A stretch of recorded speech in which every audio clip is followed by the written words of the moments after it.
गौतम बुद्ध का जीवन हर किसी के लिए प्रेरणादायी है। गौतम बुद्ध बौद्ध धर्म के प्रवर्तक थे, जिनका जन्म 483 ईस्वी पूर्व तथा महापरिनिर्वाण 563 ईस्वी पूर्व में हुआ था। बचपन में उनको राजकुमार सिद्धार्थ के नाम से जाना जाता था। बौद्ध ग्रंथों के अनुसार गौतम बुद्ध के जन्म से 12 वर्ष पूर्व ही एक ऋषि ने भविष्यवाणी की थी कि यह बच्चा या तो एक सार्वभौमिक सम्राट या महान ऋषि बनेगा।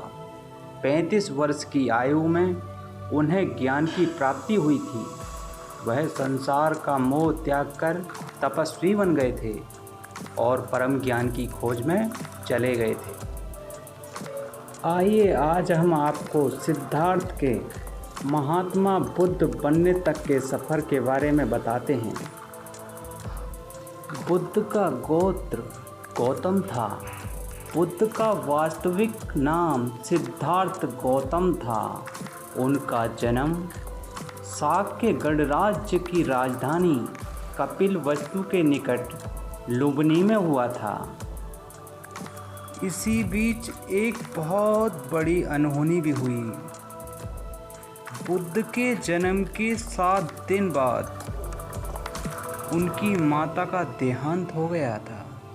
उनका पालन पोषण उनकी मौसी गौतमी ने किया था। शिशु का नाम सिद्धार्थ रखा गया था।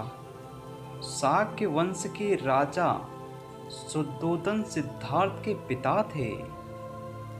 सिद्धार्थ के जन्म से पूर्व हुई भविष्यवाणी से परेशान होकर उनके पिता ने उन्हें तपस्वी बनने से रोकने के लिए राजमहल की परिधि में रखा।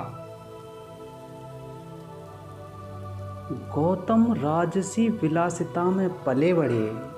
बाहरी दुनिया से अज्ञान, नृत्य करने वाली लड़कियों द्वारा मनोरंजन, ब्राह्मणों द्वारा निर्देशन और तीरंदाजी, तलवारबाजी, कुश्ती, तैराकी और दौड़ में प्रशिक्षित किए गए। कम उम्र में ही उनका विवाह राजकुमारी यशोधरा से करा दिया गया था। दोनों का एक पुत्र भी हुआ जिसका नाम राहुल था। सिद्धार्थ बचपन से ही अत्यंत करुण हृदय वाले थे। वह किसी का भी दुख नहीं देख सकते थे। इतने प्रयासों के बाद भी 21 वर्ष की आयु में उनकी अपने राज्य कपिलवस्तु की गलियों में उनकी दृष्टि 4 दृश्यों पर पड़ी। ये दृश्य थे एक बूढ़ा विकलांग आदमी, एक रोगी, एक मरा हुआ आदमी और एक साधु।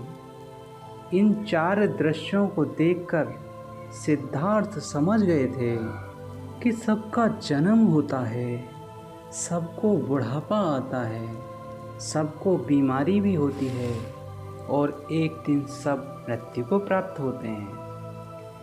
इससे व्यथित होकर उन्होंने अपना धनवान जीवन, अपनी पत्नी, पुत्र एवं राजपाट का त्याग करते हुए साधु का जीवन अपना लिया था और जन्म, बुढ़ापा, दर्द, बीमारी और मृत्यु से जुड़े हुए सवालों की खोज में निकल गए थे। सिद्धार्थ ने अपने प्रश्नों के उत्तर ढूंढने शुरू किए। समुचित ध्यान लगा पाने के बाद भी उन्हें इन प्रश्नों के उत्तर नहीं मिले। फिर उन्होंने तपस्या भी की, लेकिन अपने प्रश्नों के उत्तर नहीं मिले। इसके बाद कुछ और साथियों के साथ अधिक कठोर तपस्या प्रारंभ की। ऐसे करते हुए 6 वर्ष व्यतीत हो गए थे। भूख से व्याकुल मृत्यु के निकट पहुंचकर बिना प्रश्नों के उत्तर पाए वह कुछ और करने के बारे में विचार करने लगे। एक गांव में भोजन की तलाश में निकल गए। फिर वहां थोड़ा सा भोजन ग्रहण किया इसके बाद वह कठोर तपस्या छोड़कर एक पीपल के पेड़, जो अब बोधि वृक्ष के नाम से जाना जाता है, उसके नीचे प्रतिज्ञा करके बैठ गए कि वह सत्य जाने बिना उठेंगे नहीं। वह सारी रात बैठे रहे और माना जाता है यही वह क्षण था जब वह सुबह के समय उन्हें पूर्ण ज्ञान की प्राप्ति हुई थी। उनका अज्ञान नष्ट हुआ और उन्हें निर्माण यानी बोध की प्राप्ति हुई। वे 35 वर्ष की आयु में बुद्ध बन गए थे। बुद्ध को शाक्य मुनि के रूप में भी जाना जाता है। 7 हफ्तों तक उन्होंने मुक्ति की स्वतंत्रता और शांति का आनंद लिया। प्रारंभ में तो वह अपने बोधि के बारे में दूसरों को ज्ञान नहीं देना चाहते थे। बुद्ध का मानना ये था कि अधिकांश लोगों को समझाना बहुत मुश्किल होगा। मान्यता है कि बुद्ध को स्वयं ब्रह्मा जी ने अपने ज्ञान को लोगों तक पहुंचाने का आग्रह किया था। फिर वह इस पर सहमत हो गए थे। इस तरह उन्होंने अपना पहला धर्मोपदेश उत्तर प्रदेश के वाराणसी के पास सारनाथ में अपने पहले मित्रों को दिया था। बुद्ध ने अपने सर्वाधिक उपदेश कौशल देश की राजधानी श्रीवस्ती में दिए थे।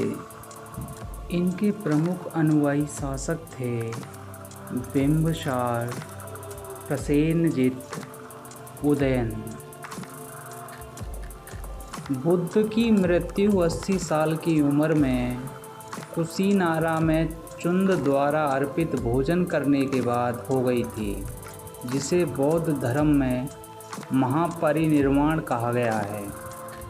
मल्लों ने बेहद सम्मानपूर्वक बुद्ध का अंतिम संस्कार किया। एक अनुश्रुति के अनुसार मृत्यु के बाद बुद्ध के शरीर के अवशेषों को 8 भागों में बांटकर उन पर 8 स्तूपों का निर्माण कराया गया। ईसाई और इस्लाम धर्म से पहले बौद्ध धर्म की शुरुआत हुई थी। दोनों धर्म के बाद यह दुनिया का तीसरा सबसे बड़ा धर्म है। इस धर्म को मानने वाले ज़्यादातर चीन, Japan, Korea, Thailand, Cambodia, Sri Lanka, Nepal, Bhutan और भारत जैसे कई देशों में रहते हैं। तो ये थी बुद्ध के विषय में कुछ विशेष जानकारी, और आशा करते हैं आपको ये जानकारी अच्छी लगी होगी।